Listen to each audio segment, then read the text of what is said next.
So today's thought of the day is, I believe, he can better be sought in the midst of one's own heart. But for that purpose, the spirit of the Spartans is necessary. So we can read this article from Silence Speaks, and then we can play Pujya Sir's message from the Bodhayanti Parasparam Vol.10, Sadhana or Spiritual Way. This is from Silence Speaks, Parallelism. Generally, people keep themselves engaged in some kind of hobby. For the learned, it may be the mental pleasure derived from the study of books. For the worshipper, the joy of worship. For the bhakta, the charms of bhakti. For the siddha, the delight of siddhis. For an ascetic, the life of aloofness. And for a man of attainments, the satisfaction of being perfect. Thus, everyone has and remains entangled in a particular charm of having some particular type of pleasure, which becomes his primary pursuit. For a true follower of the divine path, all these have no attraction at all. His only object is to appear before the great master in his absolute state in order to secure oneness with him, the infinite. This can be possible only after one gives up all the coverings he is enclosed in. When I approached the holy feet of my great master, I was quite blind to all these things. I put the books away, thinking them to be of no use. I was interested in him and him alone, and nothing of the world could offer me any charm. Coming into the world again and again can never be overcome so long as one feels interested in it and welcomes it. I repeat, coming into the world again and again can never be overcome as long as one feels interested in it and welcomes it. But an imposed physical detachment from the world is no solution for it anyway. Our purpose can never be served if we neglect either of the two.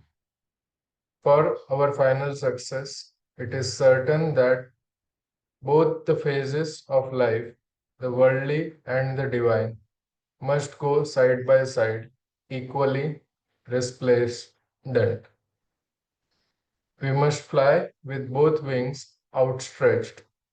The popular belief that God can be sought for only in the midst of the forest, as if he is but a forest dweller, is vain and absurd. I believe he can better be sought in the depth of one's own heart. But for that purpose, the spirit of the Spartans is necessary. Spirit of the spirit of the Spartans who would return from the battlefield only with the shield or on the shield is necessary.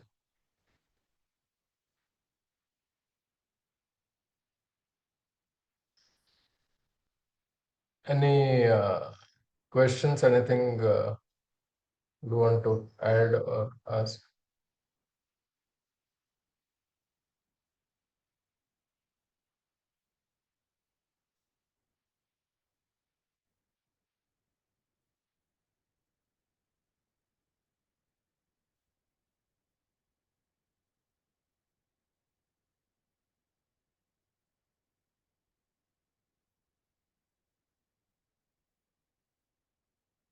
So this is a good sarcastic comment, right? For the people who think God can be sought only in the midst of the forest, right? This is as if he is but a forest dweller.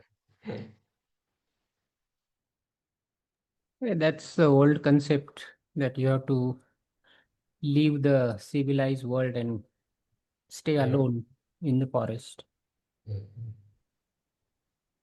Dharmesh bhai, that spirit of the Spartans, if you can just read for the benefit of all, from where it has been taken. Okay. So there was a war. I think people might be familiar with this War of Saragrahi, right? Where the movie on that was a Kesari, where there were Acha. just like 24 people, and they stopped some ruler from moving ahead. Mhm.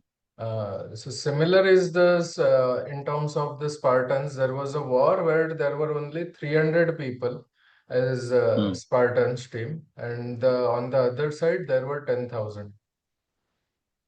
Mhm. And there it was okay. So you will return only with the shield or on the shield. So do or die. Mhm. Either you will return winning or you will die. Mhm. There is a movie also on that one, Mhm. on the Spartans. Yeah. Mhm.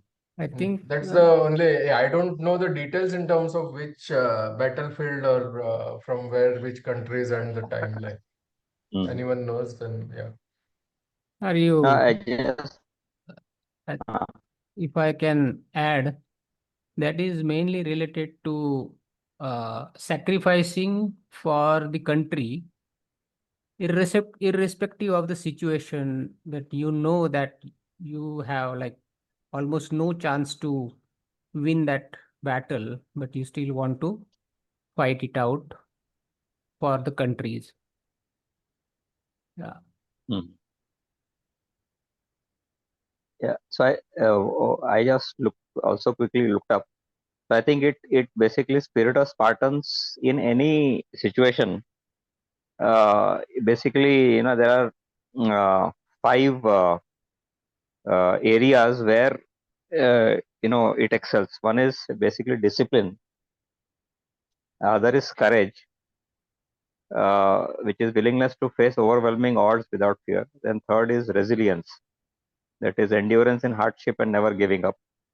Fourth is loyalty, is strong allegiance to the state and one another. And sacrifice is basically last one, willingness to give up comfort and even life for the greater good. So sort of each of this also applies in the spiritual practices that we do, right? So So discipline, courage, resilience, sacrifice, and what was the fifth one? discipline, courage, resilience, loyalty. Loyalty. Okay. Basically it stands for these five values.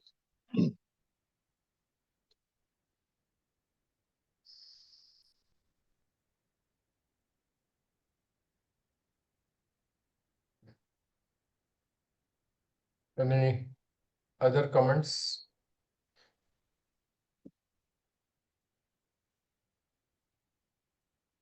I think the key thing here is that we need to seek the master in the depth of our own heart.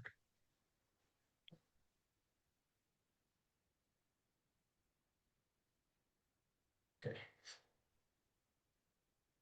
So if there are no questions, then we'll play the Pujya Sir's message from Bodhayanti Parasparam, volume 10. I'll play the audio.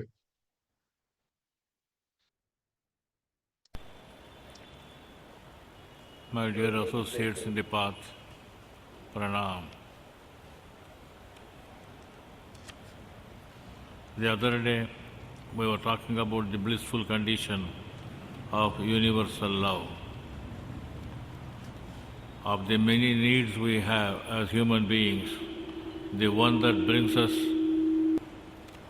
the most inner tranquility is sharing who we are, how we feel, what we are thinking, and what we are discovering about ourselves. We all need a sacred witness in our life, a person who can listen without judgment, while knowing the right questions to ask that continually illuminate our path. We need this quality of deep sharing with another person because through such a dialogue we witness our own maturity through the years. We grapple with our own wounds. We cleanse ourselves of wrongdoings. We dig more carefully into the hidden resources in our nature. We muse over feelings that take us by surprise. We walk with a companion through labyrinths of dark confusion. We confront great questions about the meaning and purpose of our life, and we examine what it is we believe to be true about the sacred.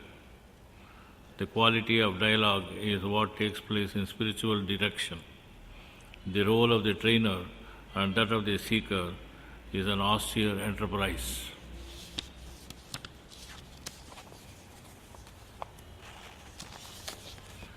There have been masters and guides and gurus from times immemorial.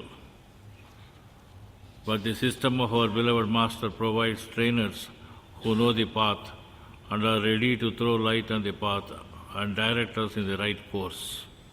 The need for a roadmap of spiritual journey is of paramount importance. The continuity of the system is assured, and seekers have guides if only there is a keen search for one. Guides are there, and guidance is there. But it is the individual who should move on the path. When the yielding is there on the path of the trainer and the trained through spiritual direction, we enter into the quality of dialogue with the intent of letting the spirit within us reveal the story we are living, that is our life. We experience our lives physically. We think about and rationalize the dynamics of our lives mentally. We process everything emotionally and psychologically. But it is the spirit within us that holds the key to the significant question of life.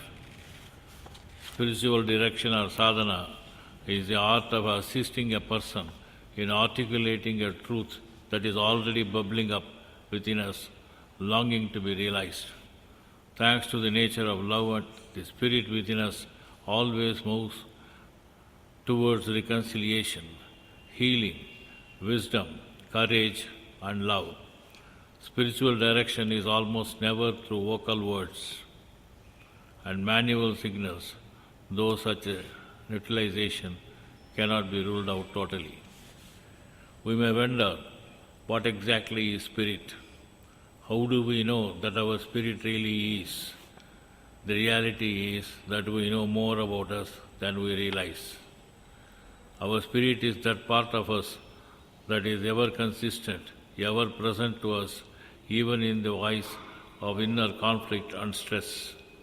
This is because our spirit is a truth vessel. Its very nature is truth, that is always shining in the most innermost core of our heart. It is continually guiding us back to center through the worst storms and the darkest of nights. First and foremost is the determination to know our inner self and then grow out of it to embrace the universal self. Spiritual direction is the choice to establish a connection with our inner thread, Antaryamin, to the divine or the para, and to then seek counsel from the adept in the path through conversation, prayer, and reflection on how to absorb that inner truth going forward in our life. Guidance from the Master flows continually in our life, as every decision is understood to be a profound act of creation. How we make each decision and why we make the choice we do in life matters to others and to the quality of life we are living. Nothing about our life or the life of another person is insignificant. Sadhana is a way of keeping our finger on our own pulse, our own moral conscience, our own integrity, and our own calling in this lifetime. This is not an easy world to live in. It is one filled with chaos and vague rules. We are the ones in charge of ourselves for the most part, but regardless of how chaotic or technical or sophisticated a world we live in, we cannot change our basic nature. We thrive on truth and we disintegrate when we live in a life of betrayal, especially to our own being. The journey in Satyapadam is not an easy trek. The need for a fellow being to continually guide through the path is absolutely essential. Our sadhana is essentially oriented to the problem of our existence. The problem of who am I has been the oldest philosophical inquiry in human history. It is no accident that many of us feel more and more deeply compelled to discover and fulfill our purpose. This is because the time is at hand for humanity as a whole to awaken and remember exactly why we are here. This is why our evolution has been guiding us all along. This is the nature of the new era, ushered in by our beloved Lalaji Maharaj of Fatehgarh.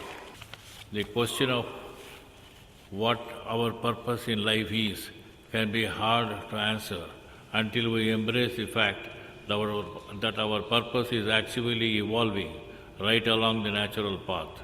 This evolution can be summed up by examining three aspects of sadhana, namely our outer purpose, inner purpose, and ultimate purpose. Our outer purpose is due to our ego or our doing. The inner purpose is our soul or our becoming, or Brahman, from the present Atman, and our ultimate purpose is being Brahman always. The outer purpose is the traditional view of life which focuses on what we do, usually our career and the roles we play, rather than addressing who we are meant to become. We focus at this stage on what we are meant to accomplish. This has been long the level of humanity has been at, and it is reflective of our sense of separation and our full identification with the ego. It is the mentality of survive and thrive. The problem within us, with this limited view of purpose is that it had led us to search for fulfillment and happiness outside of ourselves. No matter what we achieve, it is never enough as we are, though not consciously but still long for the next stage of our evolution, which is to know and fulfill our purpose at the inner level. Since the dawn of the new era, something is occurring which makes us feel that we are moving away from doing and instinctively feel that we were meant to become something. This is the shift from outer purpose to inner purpose, which sensitive persons consciously feel, while others seek the same unconsciously. Though our exploration of inner purpose was initially focused on developing and healing ourselves, we are now exploring inner purpose at the true level of evolving our souls. We may define our soul as that part of us that remains constant as a non-physical personality across many lifetimes. Awakening to our inner purpose is about fulfilling the soul's intentions for this lifetime. These intentions comprise mastering and sharing of our lessons and gifts with the world. Here we work to heal our inner limiting beliefs and to increase our inner power in order to answer the question, why am I here at this time and what am I here to contribute to humanity? The achievement of this inner purpose is very important at this time in human history, for each soul is here now to clear away all karma once and for all and prepare itself for the great event, humanity's spiritual awakening. This event is our ultimate purpose. The importance of following the natural path becomes clear and we get motivated to attend to our inner cleansing and universal prayer. Unlike outer and inner purposes, which are unique to each individual, ultimate purpose is shared by all human beings. As we progress in the timeline, the breath of spirit draws ever nearer to the earth and our souls feel it. This is our experience of prana-huti. Many are awakening as they draw in this prana, and so a tipping point, and soon a tipping point will soon be reached when all humanity will wake up and function as a single unified consciousness. It's a glorious thing where we find the chapter of separation and life of ego ends. When we begin to awaken spiritually, we remember who we really are, which is not something separate from spirit. We are each like a cell within a great body, and each cell has its function. The sharing of our gifts is our cellular function at this time in our collective evolution. In this context, the gifts of our inner purpose take on a much higher meaning. They are how we serve the world at dawn of this new era. As we fully transition to ultimate purpose, we open our consciousness even further. No longer do we need to become anything. We realize we are that. Being is enough. Master puts it cryptically when he said, "This and that have gone now." And again another message said, "There is no question of separation. We are coming closer and closer." He emphasizes this by adding that this is a message to all. Our gift to the world now becomes our embodiment of our consciousness of the Spirit itself. This is the goal. There is much more meaning to our evolution. Thus our lives become ever more joyful, abundant and significant. The greater effect, however, is this. The only way to truly change our world is to end suffering, violence, environmental destruction, and the horrible imbalance of life quality on this planet is to shift our own consciousness. We do matter, each and every one of us. There are a few vows we should take in the journey. All the vows are covered in the prayer given to us by the Master. We know beings are numberless and we vow to save them. The aspirants may meditate on the prayer at 9 p.m. The desires are inexhaustible and we should vow to end them. Pray regularly as advised by the Master and we shall fulfill our aspiration. The natural path has many gates of understanding and we should enter all of them if necessary. This is the path given by our Master. When we each fulfill our evolving purpose, person by person, one by one, we accomplish both the healing of our humanity and of our planet.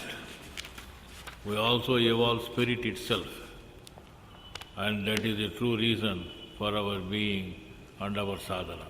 Pranam.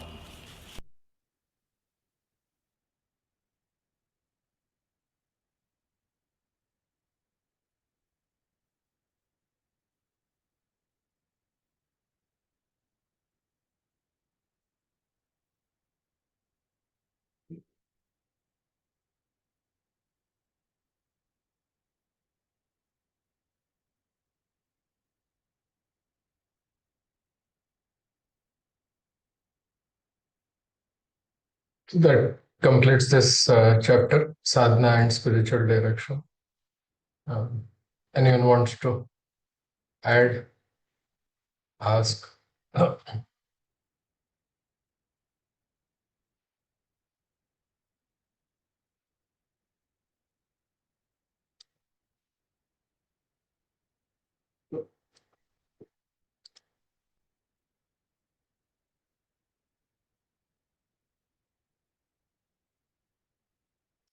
Whenever I listen to it, I have to read it and listen multiple times just to be clear in terms of inner purpose, outer purpose, and the ultimate purpose. So what he says, right, that our outer purpose is due to our ego or our doing. The inner purpose is our soul or our becoming Brahman. And the present Atman and our ultimate purpose is being Brahman always. So the way I look at it is how am I aligning my life to this, and how can it be more oriented, aligned to the ultimate purpose? For that, our inner purpose is something that has to be given the priority.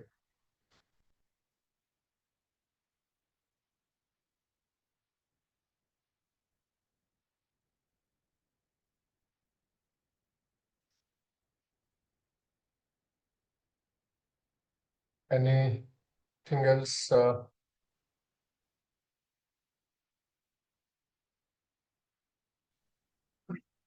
I think it's a complete, comprehensive summary of the whole system. Sir has given a very good coverage to every aspect, and especially the point which you mentioned, Dharmesh, those 3 points. So outer and inner, to my understanding, they support your ultimate purpose. So all 3 are needed. The categorization Sir has pointed out, the factors which drive these. So outer is driven by ego, and inner is by the need of our soul in this life. But the idea is for them to take you to your ultimate purpose. So that is how I see it.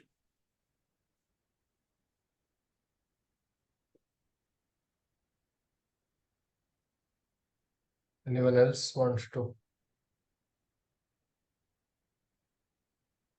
And I think the way I look at it, right, the outer purpose is ego or our doing, is something because we identify ourselves with the ego, and as we progress, right, is who am I? Why am I here? And what am I here to contribute, right? That is when our inner and the purpose becomes more clear, and that's how we will focus more on the inner purpose and the ultimate.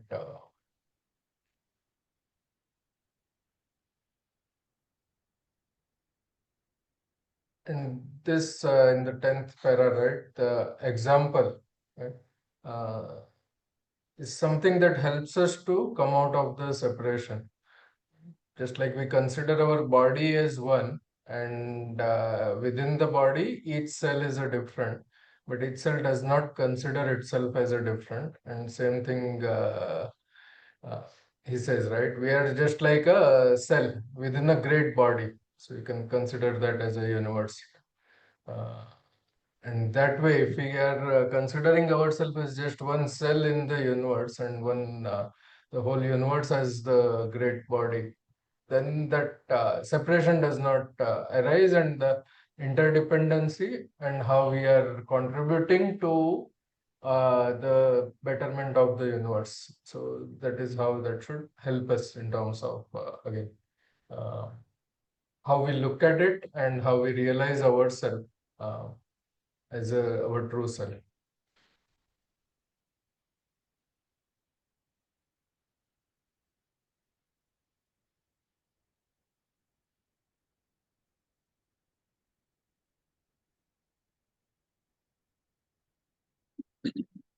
And this is something many of us have experienced, right? What it talks about, Atman becomes Brahman. Right? As we are in the universal consciousness, the feeling of separateness is gone. And it is just what is that we can do, or how can the universal consciousness, we remain in that more. And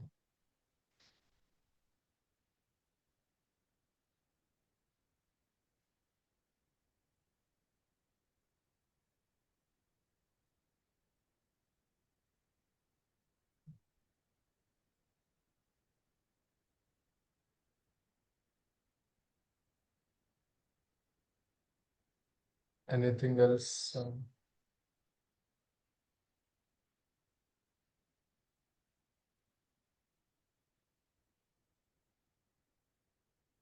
So if there is nothing more, then yeah, we can conclude for today, and we'll meet next Sunday. Yes.